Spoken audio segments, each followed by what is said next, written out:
Class, आप सभी आपकी ज्ञान सागर की पुस्तक निकाल लीजिए। अध्याय 9 सबसे बड़ा दानी, पेज नंबर 39। अध्याय शुरू करते हैं। यह कहानी महाभारत काल की है। ये जो हम कहानी पढ़ रहे हैं किस समय की कहानी है? महाभारत के समय की। महाभारत का काल मतलब समय, महाभारत के समय की है। एक बार श्री कृष्ण अर्जुन से चर्चा कर रहे थे। अर्जुन ने पूछा, प्रभु सबसे बड़ा दानी कौन है? श्री कृष्ण ने उत्तर दिया, कर्ण। अर्जुन को यह अच्छा नहीं लगा। उसने कहा, हमारे बड़े भाई युधिष्ठिर कर्ण से अधिक बड़े दानी हैं। क्योंकि उसने क्या सोचा था अर्जुन ने कि युधिष्ठिर को बोलेंगे श्री कृष्ण कि वो सबसे बड़ा दानी है, लेकिन श्री कृष्ण ने किसका नाम लिया? सबसे बड़ा दानी कौन है? कर्ण। सत्यता जानने के लिए कुछ दिन बाद श्री कृष्ण व अर्जुन ने ब्राह्मणों का वेश धारण किया। सत्यता मतलब सच्चाई, कि युधिष्ठिर सबसे बड़ा दानी है या कर्ण, ये जानने के लिए क्या किया? श्री कृष्ण और अर्जुन ने ब्राह्मणों का वेश धारण किया। वे युधिष्ठिर के पास पहुंचे। युधिष्ठिर उन्हें पहचान नहीं सके। उन्होंने दोनों का आदर सम्मान किया और उनसे आने का कारण पूछा। अब वो दोनों साधु के वेश में थे, तो युधिष्ठिर को पता नहीं चला कि श्री कृष्ण और उसका भाई अर्जुन है।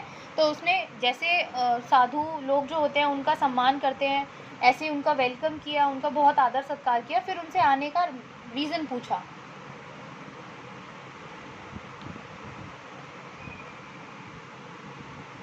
ब्राह्मण वेशधारी श्री कृष्ण ने कहा, मतलब ब्राह्मण का वेश लिए हुए जो श्री कृष्ण थे, उन्होंने कहा, राजन हमें एक मन चंदन की सूखी लकड़ियां चाहिए।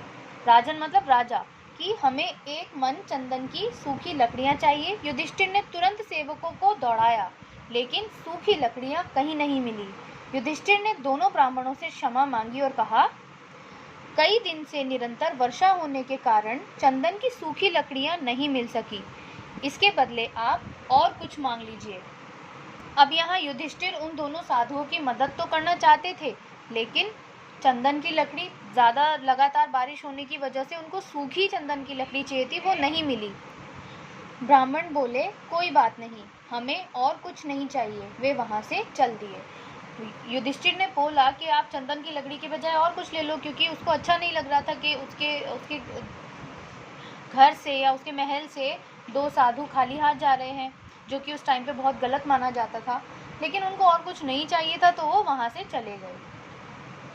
इसके बाद वे दोनों कर्ण के पास गए। कर्ण ने भी उनका खूब आदर सम्मान किया, फिर उनसे आने का कारण पूछा।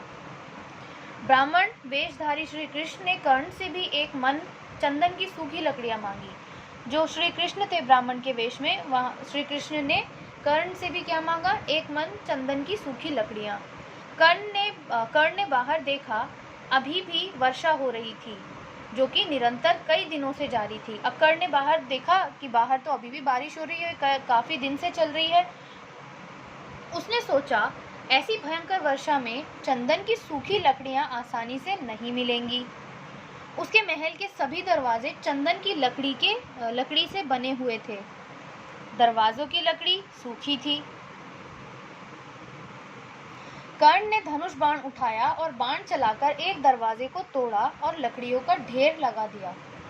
कर्ण ने कहा, हे ब्राह्मण देव, चंदन की सूखी लकड़ियां लीजिए।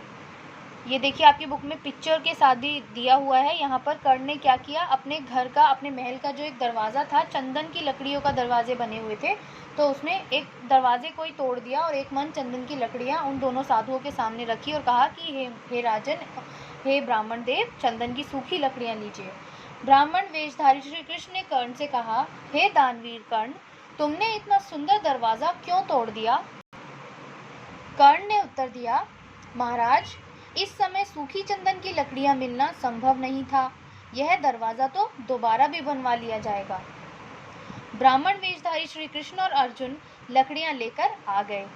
श्री कृष्ण बोले, अब यहाँ पर बात किस में स्टार्ट हुई थी? स्टार्टिंग में अर्जुन और श्री कृष्ण में कि कौन सबसे बड़ा दानी है, तो उसका उत्तर यहाँ मिल गया था कि कौन है सबसे बड़ा दानी।